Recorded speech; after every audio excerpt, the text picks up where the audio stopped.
afternoon. We're on, I think, what day is it? Day 3 of, or day 2 of the lockdown?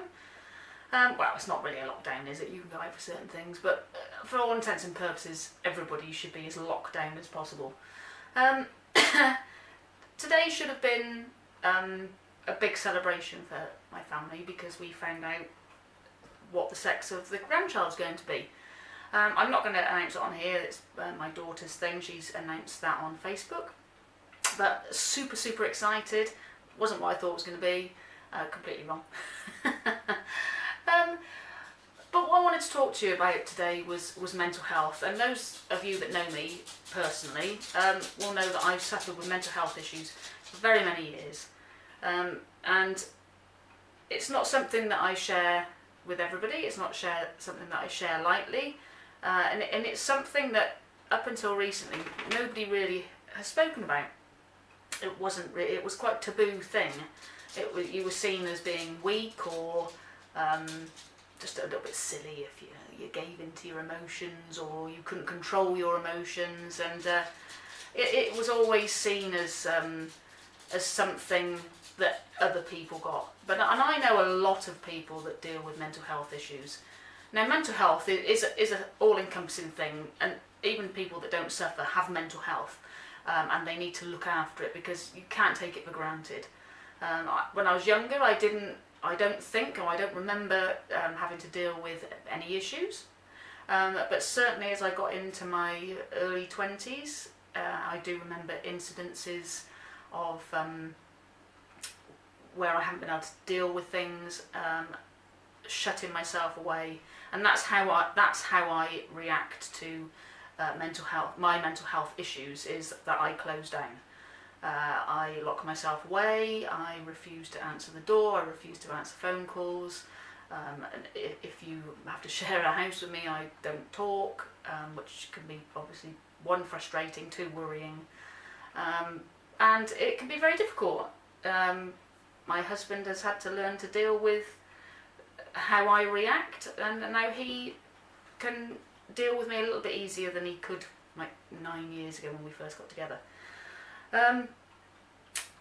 So like I said, mental health issues, it's a big thing at the moment, and I don't want to sound like I'm jumping on the bandwagon because it's not something that, making this video is not something that I took lightly.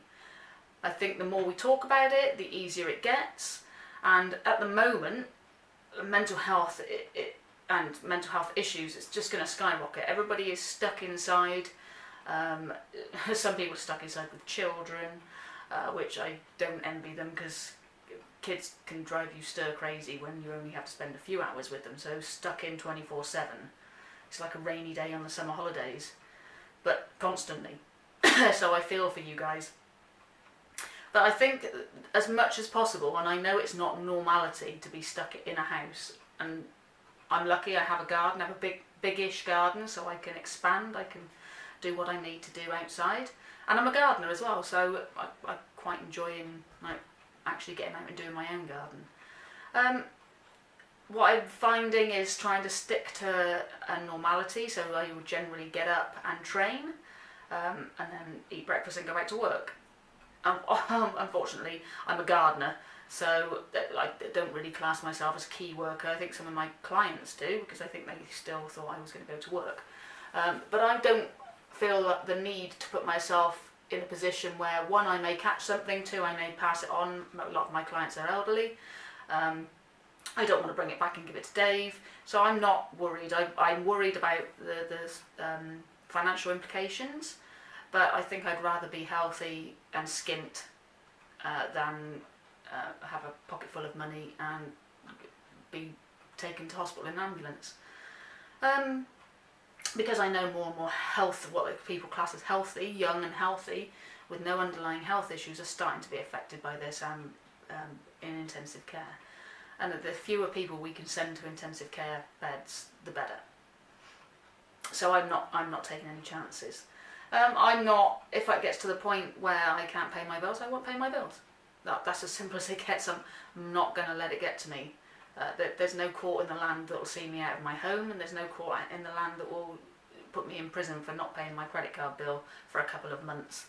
I may be skint at the end of it, and I might have to not do anything for the rest of the year, but just exist the same as we're existing now. And I think a lot of people will be like that at the end of this. But we will still be here at the end of it.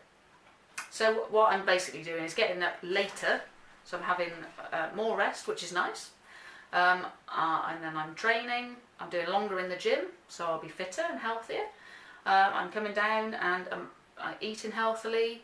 A little bit later I'm going to look through all my recipes and see what I've got in the cupboard, and I'm going to start baking, and I might do some protein balls. I've looked up an easy biscuit recipe, so I might make some biscuits. I'm going to do a little bit of gardening, I'm going to train again, and then Dave come home from work, because apparently fixing dumpers is a key worker. I can't see how. But he's going to come home from work, we'll eat, and then we'll take the dogs out, and we go out when it's dark, because it's quieter out there. You don't really bump into anybody. The few people we have seen have abided by the 2 metre rule, and I'm finding people that you do bump into are ultra friendly, which is nice. I'm just hoping at the end of this that we can all stay friends, and yes, we can probably struggle at the end with like money problems, but you know, we'll get through it. So I'm hoping that all you guys are dealing with mental health issues, you know, as easily as you possibly can. I'm hoping that as many people out there as possible haven't got mental health issues. So stay safe and stay mentally healthy, and I'll speak to you another time. Okay, take care everybody.